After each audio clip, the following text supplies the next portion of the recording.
Good morning students, welcome in online class 10th class SST chapter 5 लोकतंत्र। इसके पहले हमने लोकतंत्र के मूलभूत सिद्धांत पढ़े थे और उसके प्रकार पढ़े थे कि कितने रूप में होते हैं। आज हम पढ़ेंगे लोकतंत्र की विशेषताएं और लोकतंत्र के गुण।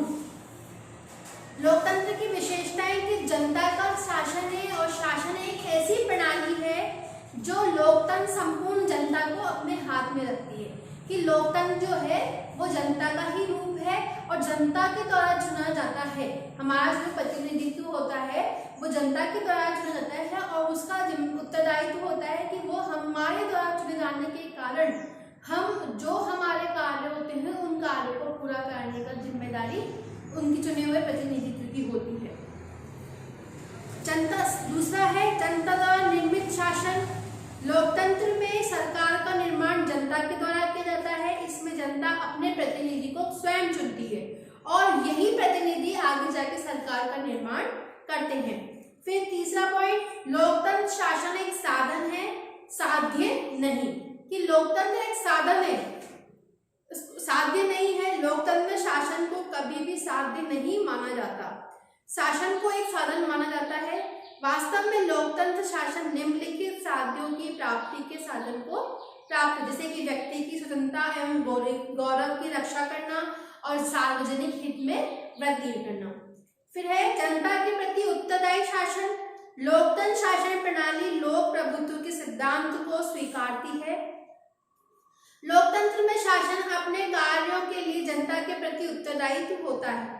इसका अर्थ है कि यदि सरकार व्यक्ति की स्वतंत्रता छीनती है या जनमत का सम्मान नहीं करती अथवा सार्वजनिक रूप से कार्य नहीं करती तो जनता उसे बदल भी सकती है।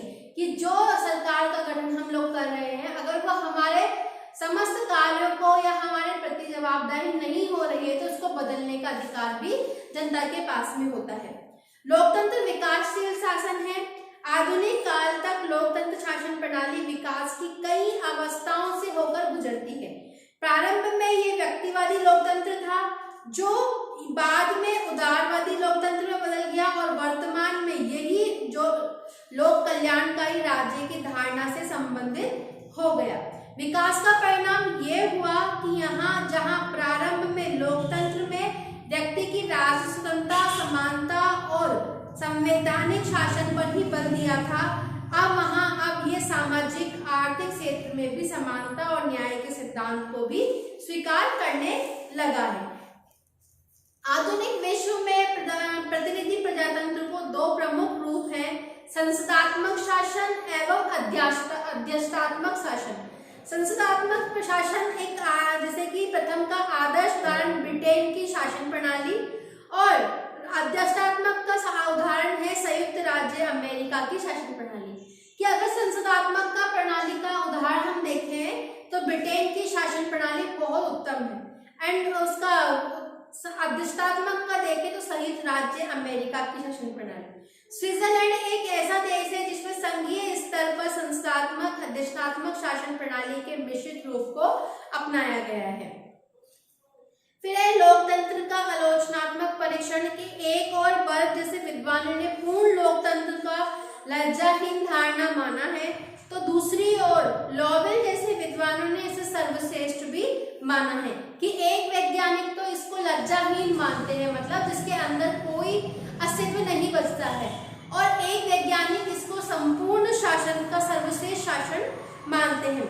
अतः निष्कर्ष पर पहुंचने के लिए जरूरी है कि हमें इसके गुणों के बारे में या फिर इसके प्रकार की जो इसने हम लोगों के समक्ष जो अपनी अच्छी छवि को दिखाया है तो उसके बारे में हमें इसमें जानकारी प्राप्त करना बहुत जरूरी है। अब अगला टॉपिक है कि लोकतंत्र के गुण। कि लोकतंत्र के क्या गुण थे? कि सर्वप्रथम था सार्वजनिक हित में वृद्धि। कि सार्वजनिक हित में कि लोग ये सोचते थे कि जो वृद्धि हो रही है वो सभी के हित में देखते हुए या सभी को देखते हुए होनी चाहिए। प्रजातांत्रिक शासन का संचालन जनता के प्रतिनिधि द्वारा किया जाता है। वे सार्वजनिक हित में वृद्धि करने के वायदे से आधार पर चुनाव जीतते हैं। वो ये जनता से ये वायदा करते हैं कि हम अगर सरकार का गठन करते हैं तो हम आपकी संपूर्ण मांगों को पूरा करेंगे। और उन्हें भविष्य में पुनः लड़ना होता है। अतः ये जनप्रतिनिधि सार्वजनिक हित में शासन करते हैं।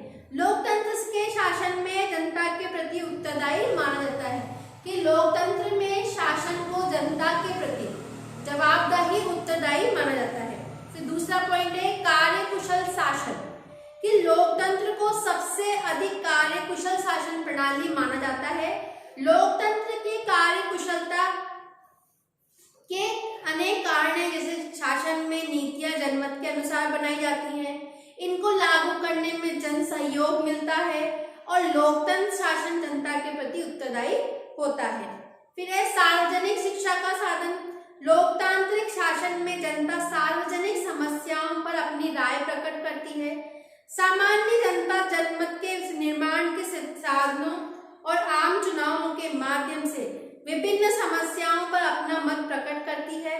सामान्य नागरिक अपने अधिकारों व कर्तव्यों के प्रति जागरूक रहता है और बड़े हितों के लिए छोटे हितों को त्याग कर सीखा जाता है कि हम अपने बड़े हितों को छोड़कर छोटे छोटे जो लोगों के छोटे छोटे कारण हैं उनको पूरा करने के प्रयास किए जाते हैं। फिर है नैतिक शिक्षा का साधन। लोकतंत्र शासन व्यक्ति को नैतिक शिक्षा प्रदान करता है। लॉवेल के अनुसार लोकतंत्र व्यक्ति की नैतिकता और पवित्रता की भावना को भी मजबूत करता है। फिर है देशभक्ति की शिक्षा। लोकतंत्र राष्ट्र प्रेम की भावना को भी विकास करता है और लोकतंत्र में राज्य को किसी शासक वर्ग की संपत्ति नहीं माना जाता है, कि यहाँ पे सरकार किसी एक व्यक्ति की संपत्ति नहीं है, ये संपूर्ण जनता के लिए बनाया गया एक गठन है जिसमें संपूर्ण जनता के हितों को देखा जाता है। फिर एक क्रांति से सुरक्षा। क्रांति की आशंका ऐसे राज्यों में होती है जहां शासन की शक्ति किसी एक वर्ग के हाथों में होती है। लोकतंत्र में स्थिति इसके जस्ट विपरीत होती है। इसमें क्रांति की आवश्यकता नहीं होती है और लोकतंत्र में शासन जनता के प्रति उत्तरदायी होता है। लोकतंत्र में सभी पक्षों को अपनी बात कहने, चुनाव लड़ने का भी हक होता है। वो अपनी समस्त बातों को जनता के समक्ष रख सकते हैं और जनता की बातों को भी सुनते हैं और फिर उसके ऊपर विचार विमर्श करने का कार्य भी उनका होता है। फिर अगला टॉपिक है समानता एवं स्वतंत्रता पर आधारित शासन, कि लोकतंत्र व्यक्ति की समानता और स्वतंत्रता की धारणाओं को भी स्वीकार करता है। वो व्यक्तियों में जाति, धर्म, भाषा, लिंग आदि के आधार पर भी भेदभाव नहीं करता, कि यहाँ हम सभी व्यक्तियों के लिए कि यहाँ कानून की समानता है और उनमें किसी भी प्रकार का जाति के अनुसार हो या भाषा के अनुसार हो या रंग रूप के अनुसार, तो वहां पे कोई भेदभाव नहीं किया जाता। फिर अगला टॉपिक है स्वतंत्र एवं निष्पक्ष न्यायपालिका की स्थापना, कि यहाँ पे ऐसी न्यायपालिका की स्थापना की जाए जो निष्पक्ष हो, जिसका वो कोई भेदभाव ना करे, उसके लिए सभी, चाहे वो उच्च वर्ग का हो चाहे वो निम्न वर्ग का हो, उसके लिए वो सभी बराबर होने चाहिए। लोकतंत्र में स्वतंत्र और निष्पक्ष न्यायपालिका की स्थापना की जाती है जो व्यक्ति को कार्यपालिका व व्यवस्थापिका के अत्याचार से बचाती है और व्यक्ति की स्वतंत्रता की रक्षा भी करती है। ऐसी न्यायपालिका व्यक्ति को शासन की अनुचित नीतियों का विरोध करने का साहस देती है और शासन से उसकी संवैधानिक मर्यादाओं का भी पालन करती है। फिर है कला, साहित्य, संस्कृति और विज्ञान की प्रगति में भी सहायक है, कि लोकतंत्र कला, साहित्य और संस्कृति और विज्ञान पर किसी भी प्रकार का अनुचित निर्णय नियंत्रण नहीं करता, अपितु इनका विकास चाहता है। लोकतंत्र की तुलना में अधिनायकवाद में भी इन सभी क्षेत्रों पर नियंत्रण होता है, क्योंकि वहां विचार एवं कर्म की स्वतंत्रता नहीं होती। फिर है संविधान में आस्था, कि संविधानवाद में आस्था। लोकतंत्र में संवैधानिकवाद में आस्था रखता है। इसका अर्थ है कि लोकतंत्र व्यक्ति के स्वेच्छाचारी शासन के स्थान पर विधि में या कानून में विश्वास रखता है और वो ऐसे कानून को स्वीकार करता है जो व्यक्ति की स्वतंत्रता को स्वीकारता है, कि यहाँ ऐसा कानून बनाया जाता है या ऐसे कानून में विश्वास किया जाता है जहाँ पे व्यक्ति की स्वतंत्रता का ध्यान रखा जाए या उसकी किसी भी प्रकार के अधिकारों का हनन नहीं किया जाए। फिर है शक्तिशाली शासन व्यवस्था। लोकतंत्र व्यक्ति में राष्ट्र प्रेम पैदा होता है और ये जन सहमति पर आधारित जब भी राष्ट्र पर संकट आता है तो संपूर्ण जनता एक व्यक्ति के रूप में संकट के विरुद्ध खड़ी हो जाती है। और फिर है अगला टॉपिक विश्व शांति के समर्थक, कि हमारी जो लोकतंत्र है वो विश्व शांति का भी समर्थक है, कि राजतंत्र और कुलीन तंत्र और अधिनायक तंत्र का इतिहास ये बताता है कि शासन प्रणालियों ने समय समय पर विश्व की शांति को खतरा उत्पन्न किया है। इसका कारण ये है कि शासन प्रणालियां सैनिकवाद, कठोर विदेश नीति और निस्तारवाद में विश्वास रखती, किंतु लोकतंत्र विश्व शांति व सहयोग में आस्था रखती है। और यही कारण है कि लोकतंत्र सैनिकवाद की जगह शांतिपूर्ण सह अस्तित्व में विश्वास रखता है और राष्ट्रों के बीच विवादों को पारस्परिक वार्ता और समझौता द्वारा भी सुलझाया जाता है।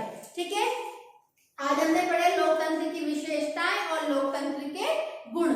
अगली क्लास में हम लोकतंत्र के दोष और उसकी सफलता के लिए आवश्यक परिस्थितियों के बारे में अध्ययन करेंगे। धन्यवाद।